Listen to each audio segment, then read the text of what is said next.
इस मूवी की स्टोरी में एक ऐसे समय को दिखाया जाता है जब पृथ्वी की बहुत सारी आबादी एक वायरस के चलते ज़ोंबीज में बदल गई है और इस सब के बीच एक परिवार अपने आप को सरवाइव कराता है इन सभी सिचुएशन से। तो चलिए मूवी की स्टोरी से पता लगाते हैं कि आखिर ये परिवार अपने आप को इस खतरनाक सिचुएशन से कैसे सरवाइव कराता है। कहानी शुरू होती है और हमें एक हाउस बोट को दिखाया जाता है जिसमें कि एंडी नाम का एक आदमी अपनी पूरी फैमिली के साथ रह रहा था और ये अपने परिवार के साथ पिछले कई महीनों से इसी बोट पर रह रहा था क्योंकि जमीन पर एक ऐसा वायरस फैल चुका है जिसके चलते सभी लोग ज़ोंबीज में बदल गए हैं और अब जमीन पर बहुत कम लोग बचे हैं जो कि जिंदा हैं और इसीलिए ही एंडी अपनी पूरी फैमिली के साथ पानी के बीच में रहता है क्योंकि इन्हें पानी के बीच में ज़ोंबीज का खतरा नहीं था क्योंकि ज़ोंबीज पानी में नहीं आया करते थे। इसके बाद हमें एंडी को दिखाया जाता है जो कि अपनी बोट से जंगल की तरफ देख रहा था और उसकी नजर एक फैमिली पर पड़ती है जो कि उसी नदी के किनारे एंजॉय कर रहे थे। एंडी उन्हें देखकर खुश होता है, उन्हें हाथ हिलाकर इशारा करता है, लेकिन उस परिवार के मुखिया को ऐसा करना अच्छा नहीं लगता और इसीलिए वो अपनी एक गन एंडी को दिखाता है क्योंकि ये दूसरा आदमी भी अपनी फैमिली को सुरक्षित रखना चाहता था। अब इसके बाद एंडी उसकी बात समझ जाता है और वापस अपनी बोट के अंदर आ जाता है। अब यहाँ पर रात होती है और एंडी की वाइफ उससे कहती है कि हमारे पास सिर्फ 1-2 दिन का ही राशन और बचा है, इसलिए हमें जल्द से जल्द एक ऐसी जगह देखनी होगी जहाँ पर हमें खाना मिल सके। लेकिन एंडी को जमीन पर जाने में काफी खतरा लगता है क्योंकि वहाँ पर ज़ोंबीज इन पर आसानी से अटैक कर सकते हैं।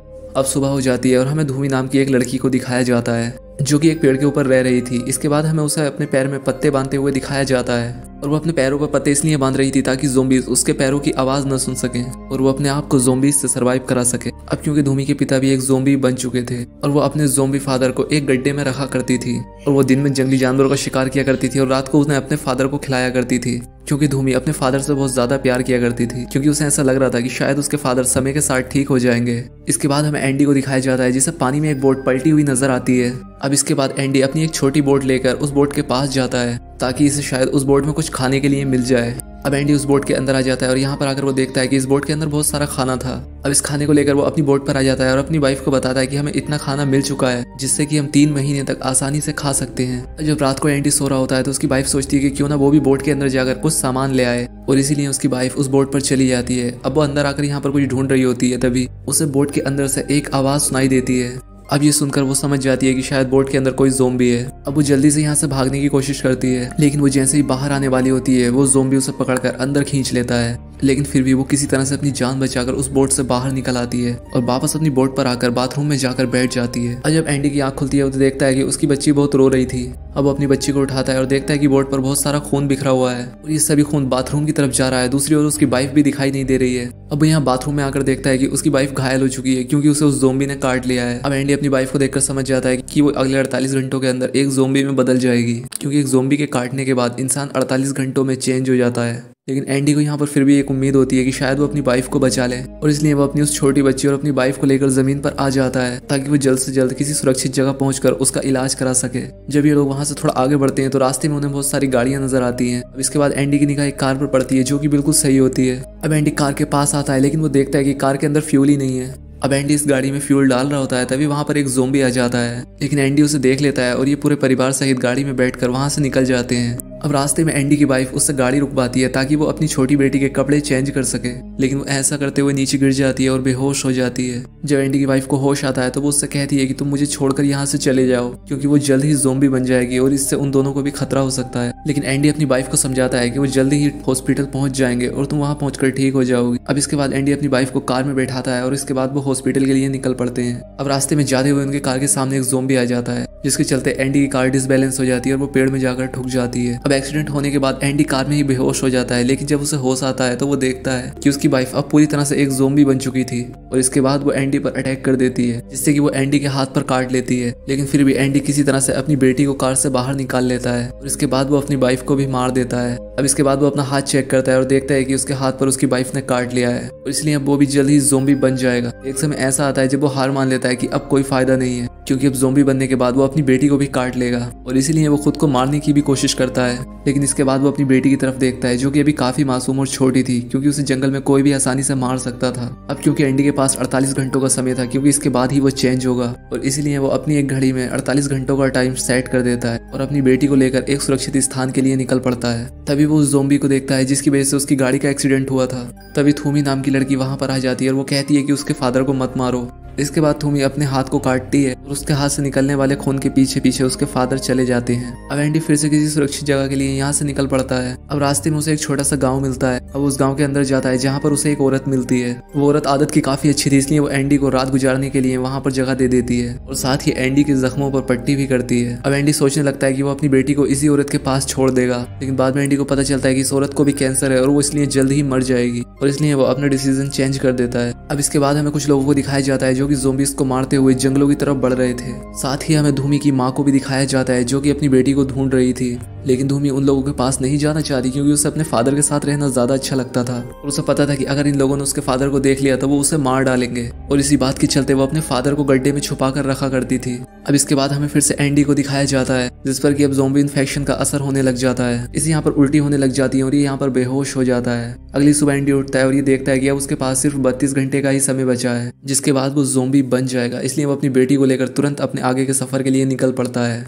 अब इसे रास्ते में चलते चलते एक गाड़ी दिखाई देती है। अब एंडी इस गाड़ी के पास जाता है और चेक करता है कि इस गाड़ी में चाबियां हैं या नहीं। अब इसी दौरान पीछे से एक ज़ोंबी आकर एंडी पर अटैक करने वाला होता है, तभी एक गोली चलती है जो कि सीधी जाकर उस ज़ोंबी को लगती है जिसके चलते वो ज़ोंबी वहां पर मर जाता है। अब ये गोली एक बूढ़े आदमी ने चलाई होती है। वो एंडी से हेल्प के लिए कहता है क्योंकि उसका पैर एक सिलेंडर के नीचे दब गया था और वो गाड़ी भी इसी की होती है, इसलिए वो एंडी को उस गाड़ी की चाबी दे देता है और एंडी से कहता है कि इस गाड़ी की हेल्प से तुम इस सिलेंडर को आगे की तरफ खींचना। अब इसके बाद एंडी गाड़ी को थोड़ा आगे बढ़ाता है और इससे उस बूढ़े आदमी का पैर उस सिलेंडर से निकल जाता है। अब इसके बाद वो बूढ़ा आदमी एंडी को अपने साथ अपने घर पर ले आता है और यहाँ पर ये बूढ़ा आदमी अपनी वाइफ के साथ रहता था। बाद में ये बूढ़ा आदमी एंडी को अपने साथ ले जाता है जहाँ वो एंडी को सिखाता है कि कैसे आखिर वो ज़ोंबीज को मारकर उनका सामान लूटता है। अब दरअसल क्योंकि ये बूढ़ा आदमी कुछ लोगों को पिंजरे में बांध कर रखता था जिसे देखकर ज़ोंबीज उनके पास आते हैं और मौका पाते ही ये बूढ़ा आदमी उन ज़ोंबीज को मार डालता है और इस सब के चलते ही वो बूढ़ा आदमी अभी तक जिंदा था। अब एंडी यहाँ पर देखता है कि एक पिंजरे में धूमी होती है और दूसरे में एक बूढ़ा आदमी। अब एंडी को ये सब देखकर अच्छा नहीं लगता है क्योंकि वो खुद एक दिल का अच्छा इंसान था, लेकिन वो यहाँ पर कुछ कर भी तो नहीं सकता था। जब शाम को एंडी और ये बूढ़ा आदमी घर वापस आते हैं तो एंडी देखता है कि उसकी बेटी उस बूढ़े आदमी की वाइफ के साथ खेल रही होती है और उसके वाइफ के साथ वो काफी आराम से रह रही थी, जिसके बाद एंडी को लगता है कि शायद उसकी बेटी अब सेफ है और इसके बाद वो एक दूसरी जगह पर जाकर अपने आप को मारने ही वाला होता है कि उस बूढ़े आदमी की वाइफ वहां पर पहुंच जाती है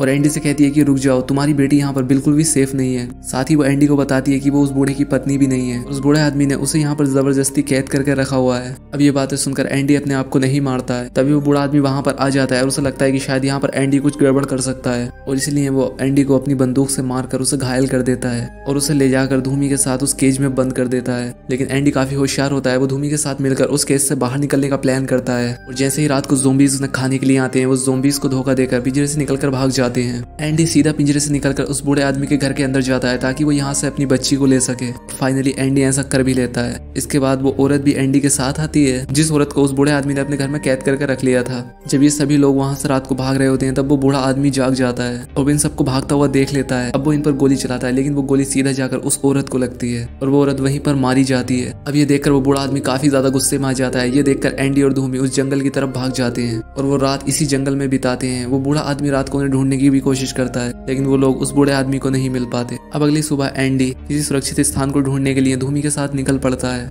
एंडी धूमी से कहता है कि तुम्हारे फादर जो कि अब ज़ोंबी बन चुके हैं वो अब पहले की तरह कभी भी नॉर्मल नहीं हो पाएंगे। अब धूमी उस जगह पर पहुंचती है जहां वो अपने फादर को रखा करती थी तो पाती है कि कबीले वालों ने उसके फादर को ढूंढ लिया है और उन्हें मारकर वहीं उस पेड़ पर ही दफना दिया है। अब ये देखकर धूमी को काफी ज्यादा दुख होता है और वो यहाँ पर बैठकर रोने लगती है। अब एंडी धूमी को आकर समझाता है लेकिन अब धूमी एंडी के साथ आना नहीं चाहती थी, इसलिए अब एंडी अपने सफर के लिए अकेला ही निकल पड़ता है क्योंकि उसके पास अब बहुत ही कम समय रह गया था और अब उस पर धीरे धीरे ज़ोंबी वायरस का असर भी होने लगा था। अब थोड़ा आगे जाने के बाद एंडी बेहोश होकर जमीन पर गिर पड़ता है। अब एंडी के पास पड़ी हुई उसकी बेटी भी रो रही थी जिसकी रोने की आवाज धूमी तक पहुंच जाती है। अब आवाज सुनकर धूमी उस बच्ची के पास आती है और उसे अपनी गोद में उठा लेती है। अब कुछ समय के बाद एंडी को वापस से होश आता है। अब एंडी सोचने लगता है कि क्यों ना वो उसी फैमिली के पास चला जाए जिसे कि उसने शुरुआत में नदी के किनारे देखा था, क्योंकि उसकी बेटी उन लोगों के पास सुरक्षित रहेगी। अब एंडी उन लोगों को ढूंढने के लिए निकल पड़ता है और अब धूमी भी उसके साथ जाने के लिए तैयार हो गई थी तो वो भी उसके साथ ही जा रही थी। अब आखिर में एंडी उस फैमिली को ढूंढ ही लेता है और इसके बाद एंडी उस फैमिली के मुखिया से बात करता है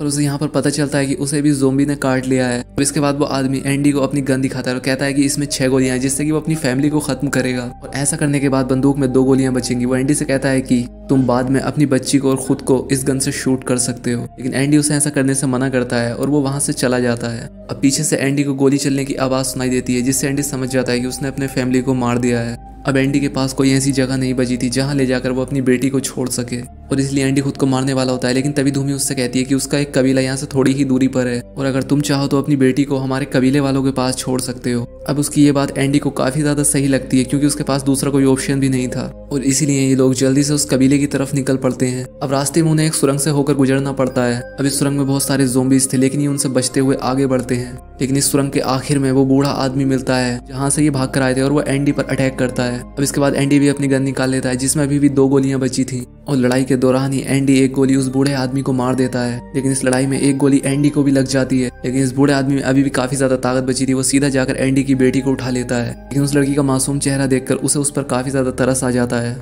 और अब वो एंडी को यहाँ से जाने देता है। अब बीच रास्ते में आते आते एंडी की तबीयत और भी ज्यादा खराब हो जाती है। अब एंडी में काफी ज्यादा ज़ोंबी वाली हरकतें आने लगी थी क्योंकि अब एंडी का मांस खाने का काफी ज्यादा मन करने लगा था। लेकिन वो किसी तरह से अपने आप को रोक लेता है क्योंकि उसकी बेटी अभी भी पूरी तरह से सुरक्षित नहीं थी। अब वो ठीक से चल भी नहीं पा रहा होता है, इसीलिए वो एक लकड़ी लेता है और उसके सिरे पर एक मांस का टुकड़ा बांध देता है और वो धूमी से कहता है कि तुम इस लकड़ी को लेकर मेरी पीठ पर बैठ जाओ। अब इसके बाद एंडी अपने दोनों हाथों को भी बंधवा लेता है ताकि जब वो पूरी तरह से ज़ोंबी बन जाए तो वो उन लोगों को काट न सके। अब ये लोग यहाँ से चलना शुरू कर देते हैं और एंडी उस मांस को देखकर आगे की तरफ बढ़ने लगता है। इस तरह से ये लोग धूमी के कबीले तक पहुंच जाते हैं। अब कबीले के सभी लोग एंडी को मारने वाले होते हैं कि उन्हें धूमी उसकी पीठ पर दिख जाती है। अब कबीले के सभी लोग एंडी और धूमी को उसकी पीठ से नीचे उतारते हैं। एंडी अब पूरी तरह से एक ज़ोंबी में बदल चुका था लेकिन अभी भी शायद उसमें थोड़ा इंसानी दिमाग बाकी था। वो जाते जाते अपनी बेटी की तरफ देखकर अपना सर हिलाता है, यानी कि वो कबीले के लोगों से कह रहा होता है कि वो उसकी बेटी का ख्याल रखें। अब कबीले के लोग भी ये देखकर उसकी बात समझ जाते हैं और आखिर में वो एंडी को मार देते हैं क्योंकि वो अब एक ज़ोंबी बन चुका था। अब मूवी के आखिर में हमें एंडी की बॉडी को एक पेड़ पर रखा हुआ दिखाया जाता है जिसके पास धूमी खड़ी थी और उसकी बेटी का ध्यान रख रही थी और यहीं पर ये मूवी खत्म हो जाती है। दोस्तों अगर वीडियो अच्छी लगी हो तो चैनल को सब्सक्राइब और वीडियो को लाइक ज़रूर करें ताकि नेक्स्ट वीडियो का नोटिफिकेशन आपको तुरंत मिले।